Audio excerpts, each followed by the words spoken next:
Okay, are we recording? We're ready? Okay, go!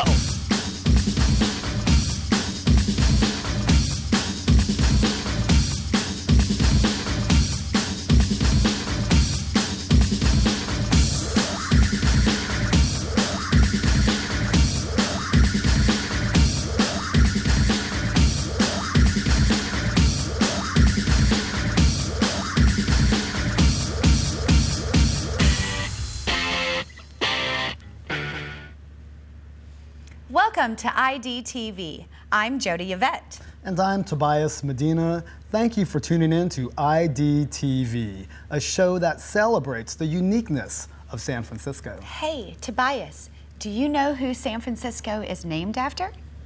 That would be St. Francis of Assisi, of course. I bet you don't know what city has the most restaurants per capita than any other city in the world. Could it be San Francisco? Okay, smarty pants, tell me this. What do you think City College was before it became the educational institution that it is today? Our next report will shed some light on our past. Check it out.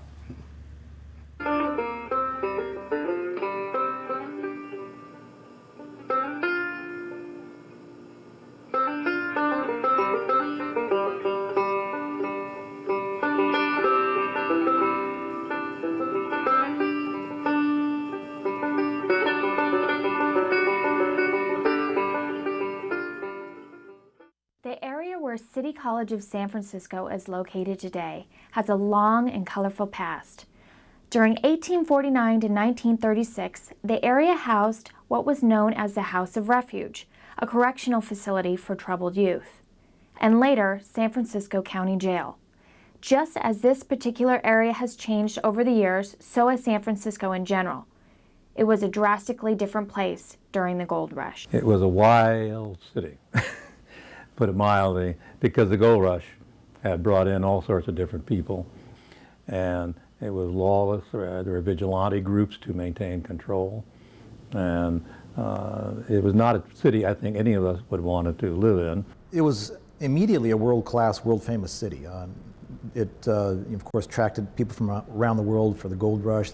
So in this context, you have children who are growing up, impressionable kids, and they're seeing that certain behaviors are not being punished. The House of Refuge was authorized by state legislation in 1852.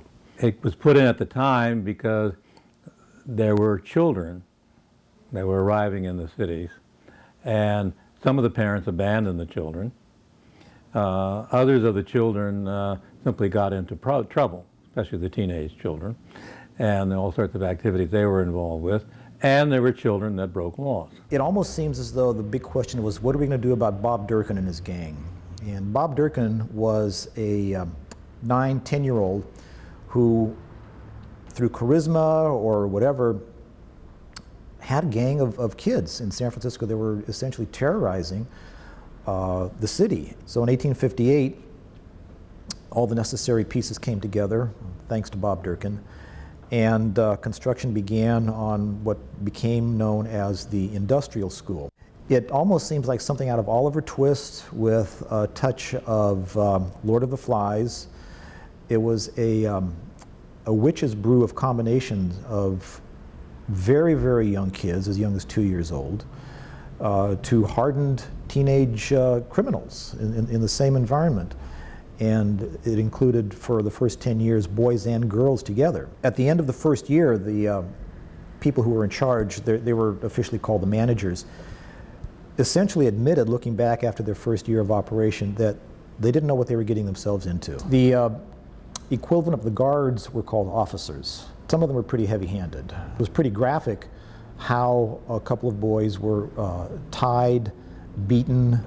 The bottom line was that the people who were accused of doing it admitted having done it, said that it was necessary, and there were no consequences to them. In 1875, you get the jail being put in. That jail was built, it had 200 cells in it, and the cells were 6 by 9 feet, which is not very big, and they put 2 in each cell. So, and that was for hardened criminals.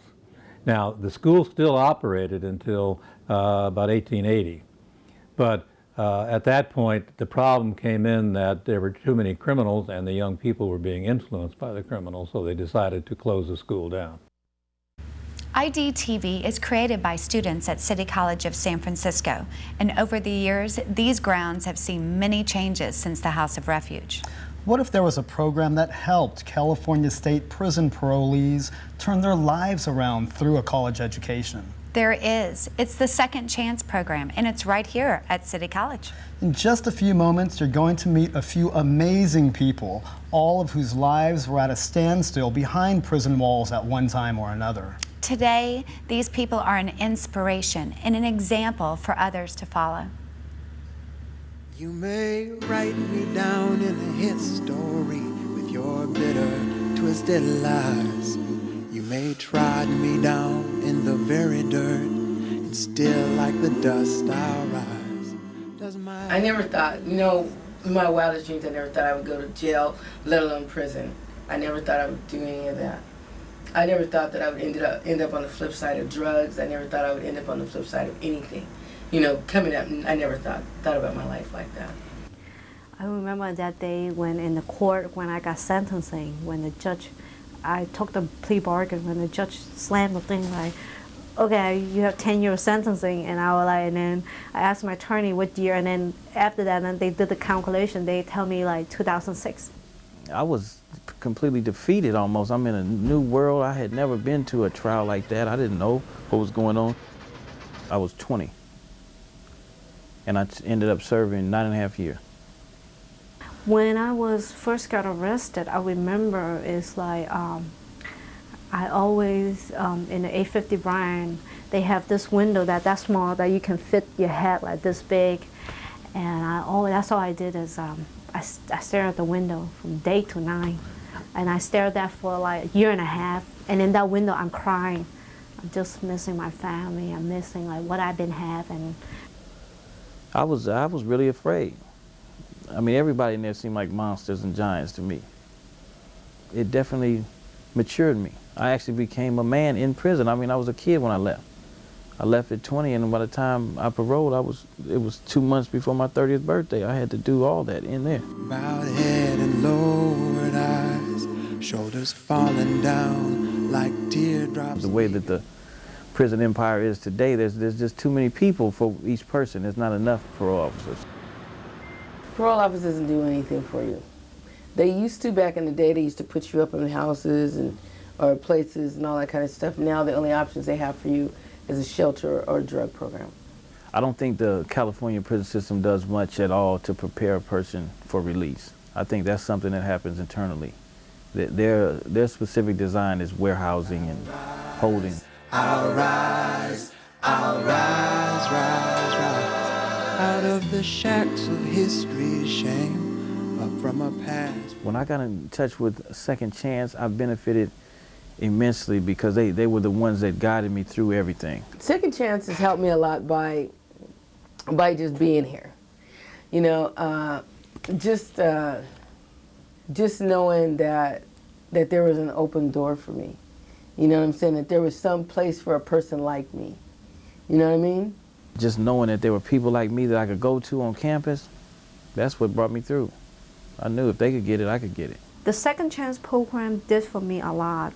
It's like, besides I'm working right now as a peer advisor, is they support me, especially like Mr. Charles Morse and James McCarty and everybody in here. And they are very, very supportive because most of us, we have the same background. So we kind of like family. So, you know, like outside world don't understand us, but at least there's a place for us to be like that. Cause I walk like I've got a diamond mine breaking up in my front yard. So you may shoot me with your words, you may cut me. We help people that are coming out of prison or out of county jails or just been out there, even if they're homeless or whatever. If you you make a decision to come back to school, then you don't have to have a high school diploma or GED. We make sure you get your books. We make sure you get transportation to and from school. We make sure you can eat. You get tutorial services. You have a computer lab you can use. You see a counselor 3 times a semester. I first realized the importance of a good counselor at City College. I met some of the most dynamic counselors there, I think, in the business. We're always open. You can come and talk to us, the peer advisors, you know. You can always come and talk to us about anything, because we're just about on the same wavelength. We know exactly what's going on. I'll rise, rise, rise, I'm gonna rise. I think for a person that would desire to turn their life around through education, go for it. I think it's the best thing that they could ever do, because there's so much growth and development that takes place by learning. I want to get a master. That's my goal in counseling. Just since I graduated from the program, had I not had this job or this school to come to, I don't know where I would have been. I've completed my undergraduate degree 2005, and I'm in graduate school now in the Graduate School of Counseling here. Education really make a difference. Education is key to succeed. And then, because the pen is more power than your fist. I love this college thing. This college thing, to me, I'm having some of the best times of my life here. The Second Chance program, it's just the bomb. It's giving you that second chance. Yeah, that's exactly. for sure. I'll rise, I'll rise, rise, rise, I'll rise, I'll rise, I'll rise,